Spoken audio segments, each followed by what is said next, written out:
bringing sports, entertainment, and technology podcasts together. This is SPNT.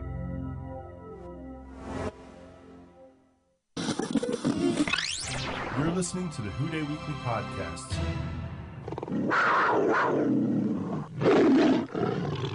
Who-Dey Weekly is brought to you by Stitcher.com. Download the Stitcher Smart Radio app today at Stitcher.com/SPNT. Who-Dey Bengals fans. It's Who-Dey Weekly, episode 83, as the Bengals are victorious yet again over the Jacksonville Jaguars, 27-10. We're glad you could join us on a Sunday evening. Yes, normally we do the show on Wednesday nights, but I'll be traveling this week, so we had to move the show to Sunday night. Glad you could join us alongside my co-host, Mickey Metzer. I'm Nick Sibling. What's happening, Mick? Not much, man. It's a good win today. How are you doing? I'm doing a lot better now. The Bengals have moved to 3-1 on the year. A big-time win. It got off to a rocky start, but hey, a win is a win, right? Yeah, I mean the defense came out pretty flat, but they kind of redeemed themselves. It could have been even worse. We had a rough fumble at the goal line, but yeah, I mean a win on the road and a convincing win like that is good. Well, there's a lot to get into this week. First, we'll look back at the game that was today in Jacksonville. Like I said, Bengals win 27-10. First half that saw plenty of issues for both sides of the football. And we also saw another trick up Marvin Lewis's sleeve here with another trick play, kind of a surprising play.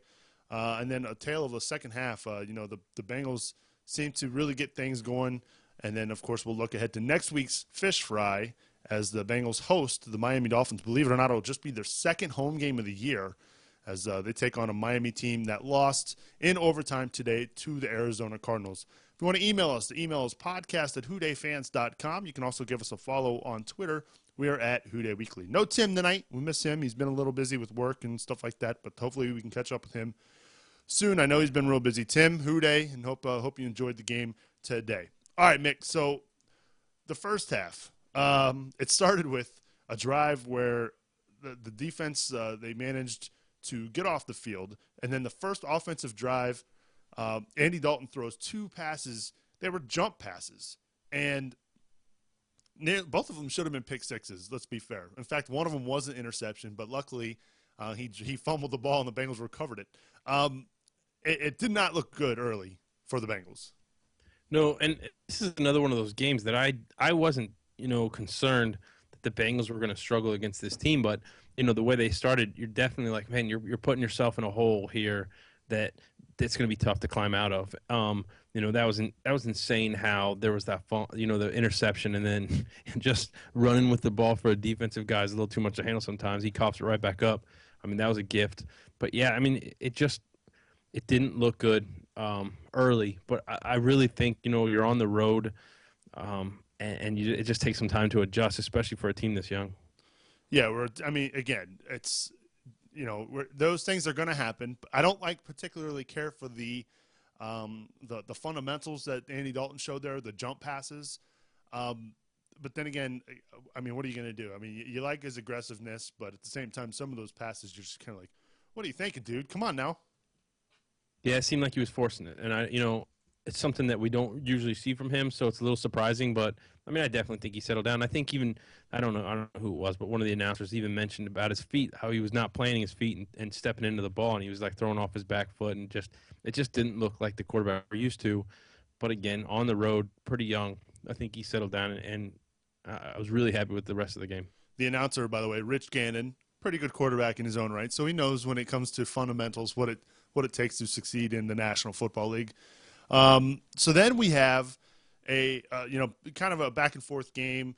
The Bengals do something that again, the second week in a row, a fake on special teams. I was shocked. I couldn't believe it. But when you looked at how Jacksonville lined up for the punt coverage, especially up front with nobody on the outside, Mickey, it was if Pyramid didn't call it at the line of scrimmage, then the Bengals got extremely lucky or noticed something on tape where they knew they could get to it because there was nothing out there. And even he in the postgame show said that he probably should have scored if he would have stuck to the outside.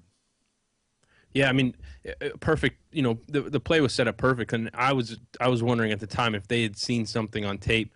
Um, I think part of it's that, and I also think part of it is, you know, this is a young team that even though they went to the playoffs last year, they struggled a lot of times. You know, in games, and a lot of games were closer than they should have been. So I feel like the Bengals have this attitude that they're gonna, throw the book at these teams. They're gonna, take wins when they can get them, and plays like this can change a game. We saw in Washington to open the game. I mean, that's a huge step. And then this one, I mean, he probably should have scored, but I'll take a 31 or whatever yard gain. When you're getting ready to give the ball back to the other team anytime. So I mean, it was awesome. You got to kind of you got to be careful because teams are going to start to expect things like this. And you're not going to catch anyone by surprise. But I mean, both successful times they've done it, I think it was a perfect call at the perfect time. 48 yards on the game, by the way, for Pyramid. It was his only rush of the game, but still came at a huge time. It really swung the momentum in the Bengals' favor. The Bengals go down, and I believe if it wasn't that drive, it was the drive after that.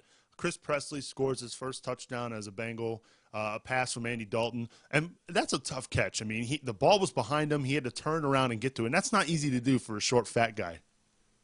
Totally not. I was happy for him. He's another guy that I got to meet when I hung out with him, and it's just, I don't know. It's more exciting knowing that these are real people, kind of thing. And that was awesome. And yeah, I mean, he did kind of twist around to make that catch. He had space, but I mean, it was perfect. I was pretty pleased that's the play you call there, and we don't end up taking three when the touchdown was wide open. So the Bengals, despite the early woes on defense, it seemed like Jacksonville was able to move the ball kind of at will those first couple of drives. They relied a lot on Maurice Jones-Drew, but then they kind of got away from that. He only had 13 carries in the game. I was kind of surprised at that, and then I had to stop and think, oh, wait, their offensive coordinator is Bob Bratkowski. So he generally likes to go away from the bread and butter, which is Maurice Jones-Drew. Yeah, I watching their offense work, and they would do some successful things and then shoot themselves in the foot. It seemed like, and it made me so much happier that we don't have to deal with that stuff anymore, because I just don't see how he keeps getting a job in the NFL. He's terrible. I'm with you. I echo those sentiments big time. Before the half, Andy Dalton sneaks one in to give the Bengals a 17-7 lead, and things are looking pretty. They get the ball to start the second half, Mick, and they drive 79 yards on 8 plays, and then the law firm. It doesn't happen. I cannot believe this. 2 weeks in a row, he fumbles the football, and that is 7. You have to score 7 there. Good team scores 7 there, Mick. I guess. I mean, but those kind of things happen, and I think that you could just watch people jump off the bandwagon on Twitter when that happened. I mean, the guy has. I mean, you take the big picture. The guy has, 2 fumbles in how many carries? You know what I mean? Almost 600. Yeah. So when you look at the numbers, they're still great. It's a little. You cause for concern when it's 2 weeks in a row, and then he end up another one on the turf later. But yeah, I mean, it hurt on the road. Sometimes those things can be devastating, but it just shows like the kind of resilience this team has, and how good our offense is that we can recover from that. But yeah, I mean, it hurt going down to the 1 and then giving them the ball right back. That's a huge momentum swing, though, Mick. I mean, we're going from you have potentially a 24-7 lead to now the Jacksonville Jaguars get the ball, they go down the field, they kick a field goal. Luckily, they only got a field goal out of it to make it 17-10. But that's a huge momentum swing. You cannot leave points on the board like that. And at worst, you kick a field goal there. You're on the 1-yard line. Which, by the way, I don't know. I guess we can talk about the running game a little bit later on, because I personally think that it's terrible. But I don't know what the cause is. I don't know. Maybe it's the scheme. Maybe, again, there's no push. There's no holes. But somehow Jarvis Green-Ellis rushes for 82 yards on 26 carries. That seems like that's a very low average, Mick. It's extremely low. You like the 80 yards, but that's a lot of carries to not get much production out of. And it doesn't seem to hurt as bad because – Andy Dalton's having no problem completing passes to get first downs. There is cause for concern. We got to remember that part of this line is brand new. They haven't played I wonder how much of that contributes to that. And also, we don't have Bernard Scott, so we never thought we'd be the team that would run Green Ellis out there and just dominate the line of scrimmage and pick up huge chunks of yards. But we did kind of figure that if you have the two change of pace backs, then you're going to create a little more havoc and we haven't been able to do that because Scott's been nicked up all year. So I'm a little concerned. I'm glad that we have some time to kind of fix it before it's needed, like against Pittsburgh, who we can get into later if you want, but they really don't look that good this year. But I don't know. Like, I think that the Bengals offense is pretty one-dimensional right now, but they're so good in that dimension that it's not hurting them yet. But later in the year, you're going to need to pick up chunks yards on the ground, and if Scott's healthy, I think that they'll be able to do that.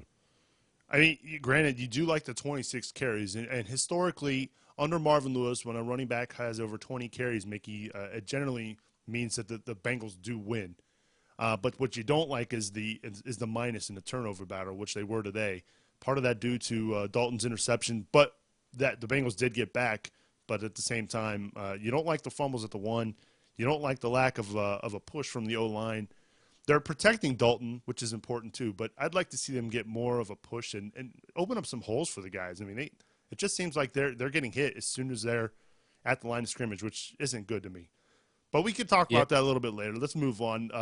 So after the field goal by the Jags, the Bengals connect after a Chris Crocker, folks. If you had Chris Crocker to start the season as your first Bengal to intercept a pass this year, you're wrong. There's no way. They pull him off the street this week, and to be honest, Mick, he actually played a pretty good game. He did, and I remember the other day when you messaged me how they signed him. I thought it was a good call. I thought for sure Clements would be announced on the IR at that point, just from the personnel move. But I don't know, like Crocker, barring the end of the season last year, he's been a pretty solid safety for the Bengals, and you hope there was a talk that at the end of last season that he was actually injured and the season had kind of worn on him. And if that's true, it obviously showed in his game. But right. I don't know. I think he played well today. He even had some coverage. Probably should have got an offensive pass interference called on that play, but he did well, and the pick was huge. I mean, we didn't need it as a momentum swing, but it definitely just put a stake in them because it was a terrible place to turn the ball over, and it just allowed the Bengals to just pile on. So I thought it was big. I don't feel like our safeties got destroyed today, which is good. So, yeah, I was happy he was back there. Crocker with the interception. I believe it was Gabbert's first pick of the year. He had gone, I believe, just over 180 consecutive throws without a pick. So kudos to Chris Crocker. Wow, that could have sounded bad. Chris Crocker with the interception. And I'm certainly glad that the Bengals got you for this week at least. But you're right, though, about the safety play, Mickey. There was another guy in Reggie Nelson who it just seemed like I hadn't said his name much all season. He was flying around the ball today, too. He was, and he's always been the kind of guy to make a big hit. So it was good seeing him mix it up and get in there and kind of step up into that. And I felt like the safeties needed to. I feel like this wasn't one of Pac-Man Jones' best games, so I'm glad that Crocker and Nelson were back there to help him out a little. Usually Pac-Man's a solid guy. I wouldn't call him an all-pro, but he's going to do his job and make his tackles. And just today he failed. But as far as the safeties, it was a non-concern today, which is good for how we entered this season. The defense gets a lot of flack, and certainly over the last 2 weeks, they really have deserved it. They have not shown up. But today, they hold Maurice Jones-Drew to 38 yards on 13 carries, 6 sacks, 2 of them by Geno Atkins. Perfect, your man, gets his first sack of his career. He also had a good game. He was a leading tackler with 8 tackles, Mick. Oh, I'm a huge Perfect fan, as we all know. But, I feel like we have two different defenses.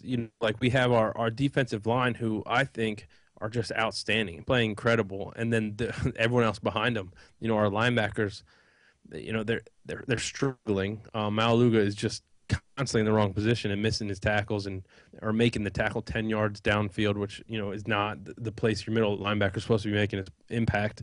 But I think that, Burfict is every week getting better. I'm pumped by what I see in him. And our defensive line is just insane. I mean, how many sacks have we amassed on the year? I don't know the math. 10. But I mean, We have 10 sacks on the year now. And how many in the last 2 games? That's a good question. I mean, they had 6 today, so didn't they have 4 last week? They might. Yeah, you might be right. So in the last 2 games, none the first week and then 10 in 2 weeks. That's insane. So they're wreaking havoc. I just really feel like our biggest weakness right now is the linebacker play, and if we could shore that up, this defense would be back to what we were looking at last year.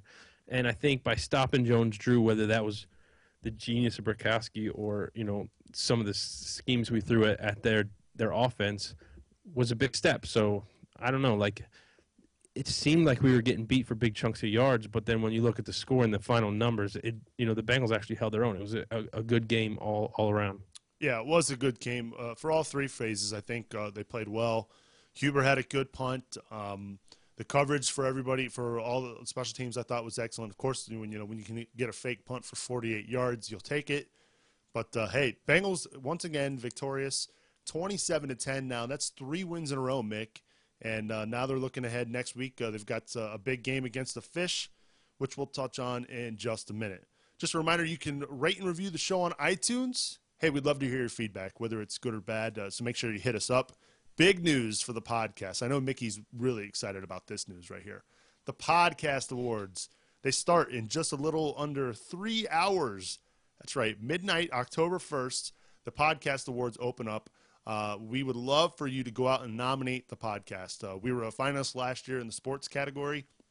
This year, we really want to win it. So check it out, podcastawards.com. Nominate Who-Dey Weekly for the sports category. There's instructions on whodayfans.com as well as spnt.tv on how to nominate the show. If you have any questions, feel free to email me at podcast@whodayfans.com. Mick, you ready for some shout-outs? Let's do it. Who you got this week? I'm getting a shout-out someone called for during the game, and it's going to probably not his real name, but Shooty McFace at Jellytime on Twitter. I think he's for the first time in the chat room tonight, so it's good to have him here live. And I love reading the tweets on the Bengals. I mean, the more the merrier. So here's your shout out, man. Absolutely. He was in the chat room earlier. I did see that, though. Welcome. And like I said, we normally record the show every Wednesday night at 9 o'clock Eastern Time. So make sure you check us out at whodayfans.com/video. We're doing this on a Sunday night because I have to travel next week, so I won't be able to do the show during the week. But we wanted to get to you before I left town because there's a lot to cover, that's for sure. This week, my shout-out goes to his Twitter handle is at King of the Midi. Check him out. Give him a follow on Twitter. Big-time Bengals fan as well. If you want to be shouted out on Who-Dey Weekly, hit me up on Twitter. I'm at Who-Dey Weekly. You could follow Mickey here. He's at Who-Dey Fans. And continue to send Tim your tweets at Tim Boots, TIMMBOOTS.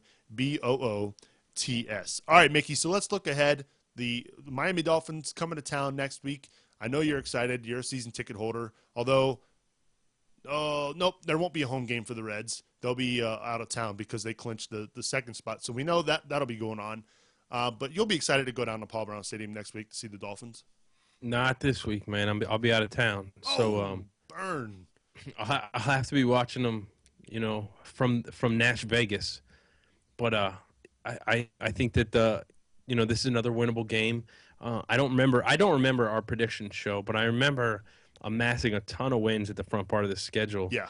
I think I even said we were going to beat the Steelers, and the way they look, I think that's going to happen. So, I think the Bengals' next test is going to be after our bye against Denver. So, I fully expect to be 6-1 when we face Denver. So, that starts this week with the Dolphins.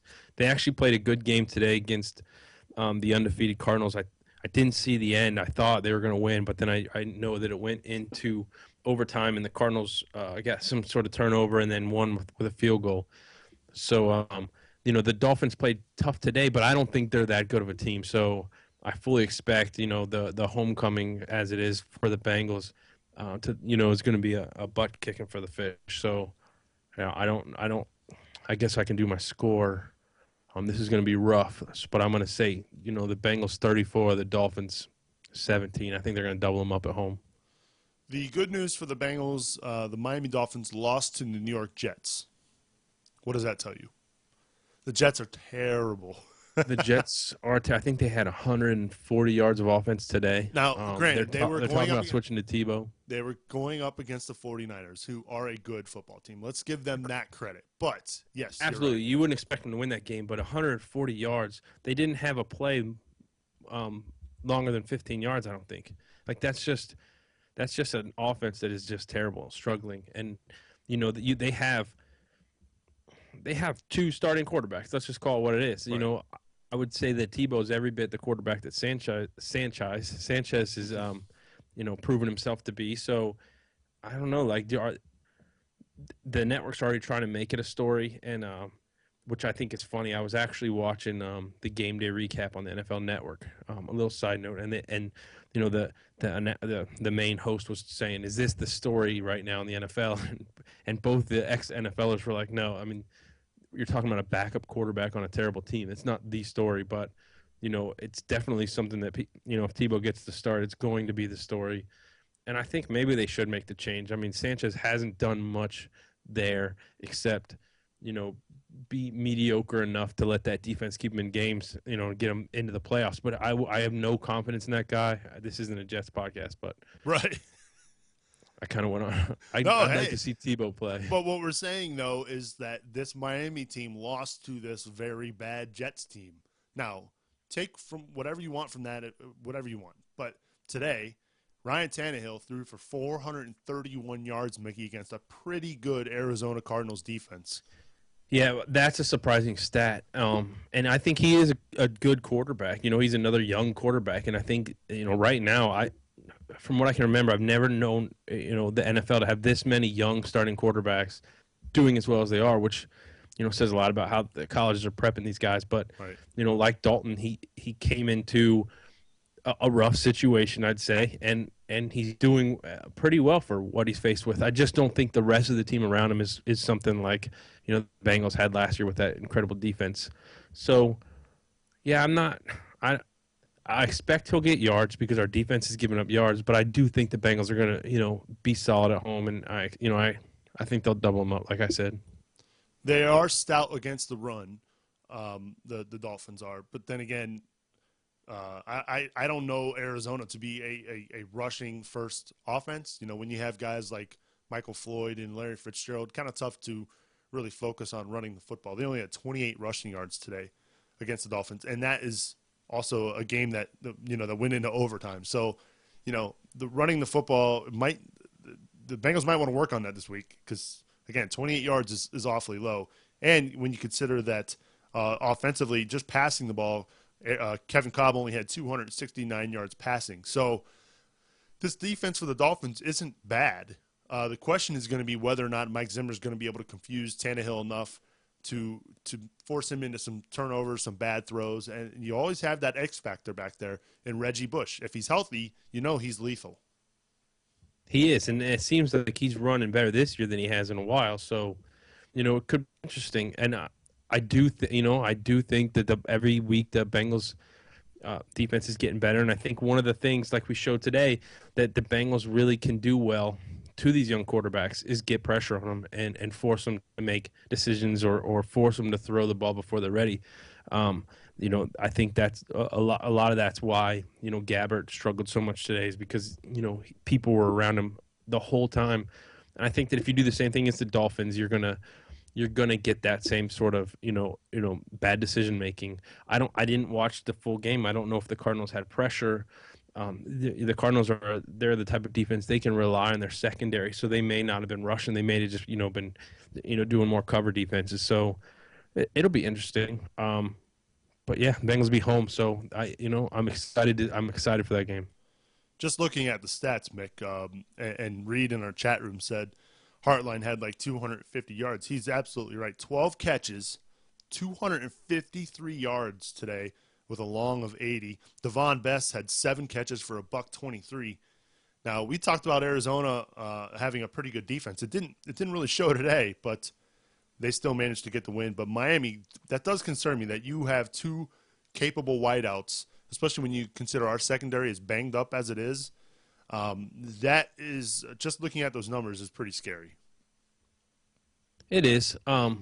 Yeah, I'd love to see what kind of pressure they were putting on the quarterback. I mean, numbers like that is, it was an 80-yard pass. Was it a 5-yard pass where the guy broke it, or was it a 40-yard It pass? was a where long pass. He caught it, and yeah, I remember seeing the highlight of it. Yeah. So the quarterback had time to stand back there and make his throws. It's like that. You take that time away, and you're not going to get those kind of plays. And I think that's what the Bengals can do. So I like the matchup, and I do think the Bengals are just going to pound them. I don't think their defense is going to do anything to our offense. So it's going to be the type of game where they're going to have to score with us, and I don't know that they can do it. We'd love to hear your thoughts, though, so hit us up. That email address, podcast@whodayfans.com. What was your score prediction again? 34-17? Yeah, have us doubling them up. I'll go – man, this is going to be tough. I was surprised they held Jacksonville to 10, although had I realized that Brad Kowski was the offensive coordinator, I would have maybe thought differently. But I'll go with I'll say Bengals. Ooh, this is tough. I'll say 24-21. The Bengals win with a field goal late. That's my prediction. Although that's the same score prediction from today's Dolphins game. Maybe I'll change that. 27-24. Bengals win with a late field goal over the Miami Dolphins next week. You see in the chat room, Reed picks the Bengals to win 77-3. My question is, are those all touchdowns, Reed, or are we mixing in some kicks and some funky stuff? 77-3. That is wow.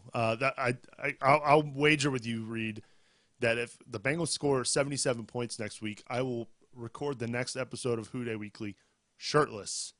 You heard it here first, folks. 77 points next week, and the top comes off. Yikes. Scary for YouTube out there. So we talked a little bit earlier about the running game, Mick. And I've mentioned this too before, that I think that a certain offensive coach may have, overstayed his welcome on the offensive line. When I see the running games of like the Texans, I see creativity in the offensive line, guards pulling, that sort of thing. I have not seen that in the last 2 years with Paula. In fact, the last time I saw a guard pull for this club might have been Eric Steinbach. I mean, it's been a really long time since we've seen the offensive guards pulling and some creativity in the running game. True. And you just wonder, is Gruden the kind of, offensive coordinator that's gonna push for that? Because, his background is more of the run and shoot and score. But like, you got to remember that the interior of this line is new together. The guys we had pegged to start at the beginning of the season aren't here. So who knows what we had to sacrifice in order to get the new bodies in there. And like I said, I think that as the season progresses, it'll get better. But like you said, we don't pull guards a lot. The Bengals are kind of a vanilla running team, and we rely on a good line to open up holes and get six yards of carry, which we'd all be happy with. Right. I just we're not there yet, and I hope that like every other part of the game that we're working towards that, because we're going to need a strong running game for these better teams later. It's fun to score, and it's fun to score fast, but those are the type of games that get out of control because you live by the quick touchdown, you die by it. Sometimes you want to control the clock and keep their offense off the field, and no better way to do that than running the ball. There's going to come a time, and we saw this early in the game today. In fact, I was really surprised at how quiet A.J. Green was for about a quarter and a half. And it's because they basically eliminated him from the game with the coverage, a lot of cover two, a lot of help over the top, and the Bengals weren't able to free him up. Now, late in the second quarter and then at halftime when they made some more adjustments, Green was wide open in the second half. And I don't know if that was a combination of the adjustments we made versus their adjustments, but it certainly looked like Green was going to have a very quiet day. Now, there's going to come a day, i.e. when the Bengals play the Steelers, who, they're going to be able to shut guys down. Now, we say that they're old and not a good football team, but they're defensively they can still get after it, and they know what they're doing. So my fear is if we do finally shut down A.J. Green and Jermaine Gresham, we need something. We need to do something to move the football, and clearly they're not doing it running the football. Yeah, but I mean, to counter your point, they did take AJ Green out of the game at the beginning, and the Bengals still moved the ball, using, you know, too many weapons on this team. I mean, Marvin Jones, you got Hawkins. If that guy makes 3 catches a game, they're the three that you remember. You know what I mean? They're all Right. big. Armand Binns, your guy. They have so many weapons that you can't take one out of the game. You can't focus on one because the others are going to burn you. And so when AJ Green was quiet in the first half, they switched their coverage and left him in man to man, and you do that at all, and he's just going to make you look silly. So yes, we need to run, but I'm not as concerned about it as I have been in the past. In the past, the Steelers have been able to take away, you know, Carson Palmer's bread and butter, and Carson couldn't adjust, and the Bengals had, really nothing else to throw. We never really had a tight end that was going to scare anyone. We never really had anyone, like Hawkins, which is, just an incredible surprise to me. Right. So I just think this offense is reminiscent of the '05 offense, where the Bengals could just score at will. I mean, they could just make, you double Chad and TJ's going to burn you, or, you do, like, that was awesome. And this reminds me of that. Like, we can score. You know what the difference is with that '05 team, though, Mick? The line. Yeah, and the running back. I mean, Rudy Johnson was a pretty good back there. He was, yeah, he was breaking some. Plus, I mean, wasn't '05 the season where we started off like the first 3 games where we had 5 turnovers in all of them? I mean, it was just ridiculous. We were picking off every pass, but yeah, I don't know. I think this team matches up well against the Steelers, and I think that if we get it out of our head that it's the Steelers and they own us, Right. and we just play the team, they're not going to have a problem with them. I'm not impressed by the Steelers at all this year. Look, if the Raiders can beat the Steelers, the Bengals can beat the Steelers, Mick. Totally. I mean, I couldn't hit the button. The Raiders beat the Steelers and then got just destroyed today by Denver. I mean, it's kind of weird how that's happened in the NFL this year, more than most years anyway. But yeah, I mean, the Steelers, I'm not impressed by what I see. They come into the season with a high ranking because it's the Steelers, and that's just what the media does. But they've done nothing to show that they're some elite team. They're not, dominating anyone at all. So let's look and I know we want to take it one game at a time here, and that's the coach speak coming out of me. But looking at their schedule, Mick, they've got Miami at home, then they go to Cleveland, then they host Pittsburgh, with a really good chance here of being 6-1. They could be 6-1 at the bye, and we're talking, right now when you look at the rest of the AFC, how many teams in the AFC really scare you at this point? I'm not scared of. I'm worried about the Texans. They're off to a great start, obviously, and we know what they can do. We saw them a year ago in the postseason. The AFC East is up for grabs. I mean, New England at one point was trailing today to the Bills, and then just decided to turn it on. But obviously, New England's beatable. Out west, you were high on the Chiefs preseason. They aren't what we thought they were. The Chargers, you don't know what you're going to get out of them. Oakland, they can beat the Steelers, but then the next week they get stomped by the Broncos. So really, when you look at the AFC as a whole, Mick, there's a really good opportunity here for teams like the Bengals and the Ravens, who keep winning as well, to really establish themselves in the conference. Totally, and I mean, I think Houston is the best team, like hands down. I just think they're the most complete team.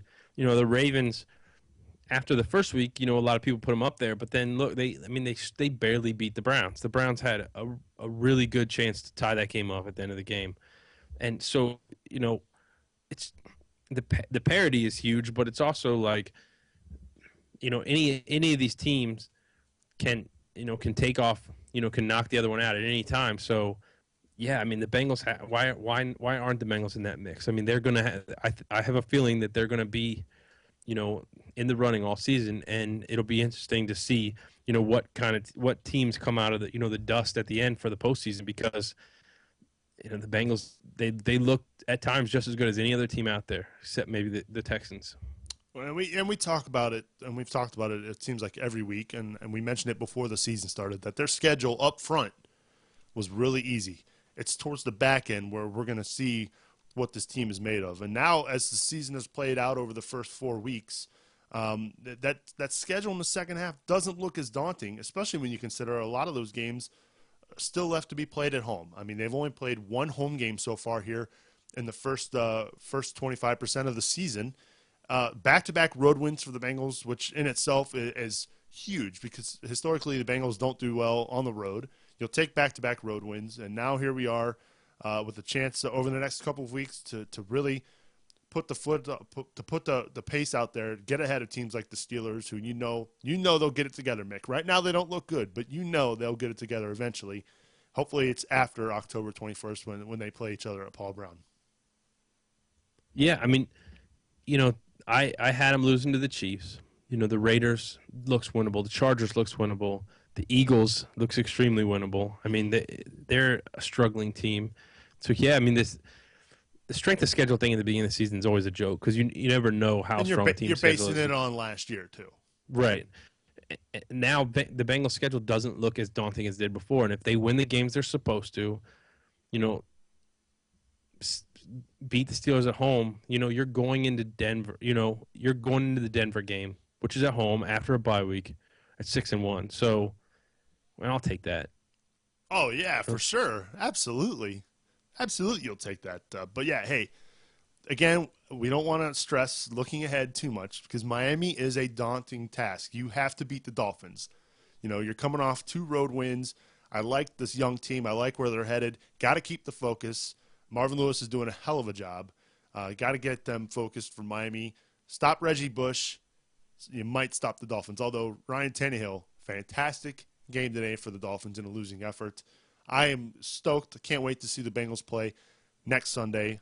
I know you're bummed you will be out of town, but of course you have good reason, it being your anniversary weekend sort of celebration. Sunday is my actual anniversary with my wife, so happy anniversary, honey. Yeah, we totally just brought this podcast to a crashing halt. I think it's time we get out of here, right, Mick? Yeah, let's not bring in any. I already talked about the Jets too long. Now we can talk about our marriages. Don't forget, hey, the podcast awards start Monday morning at 12 a.m. So make sure you log on to podcastawards.com and nominate the Who-Dey Weekly podcast. Again, if you have any questions on how to nominate us, feel free to email us at podcast@WhoDayFans. And please do us a favor and leave some great feedback for the people at the Podcast Awards. We want to win it this year. We were close a year ago. Let's win it this year. That's going to wrap up episode 83 of Who-Dey Weekly. Once again, email us at podcast@WhoDayFans.com. Follow us on Twitter @Who-Dey Weekly. Who-Dey Weekly is an SPNT production. For more information about our other podcasts, log on to spnt.tv. For my co-host, Mickey Mensa, hey, I'm Nick Superling. We'll see you next time on Who-Dey Weekly. Who-Dey. Who-Dey.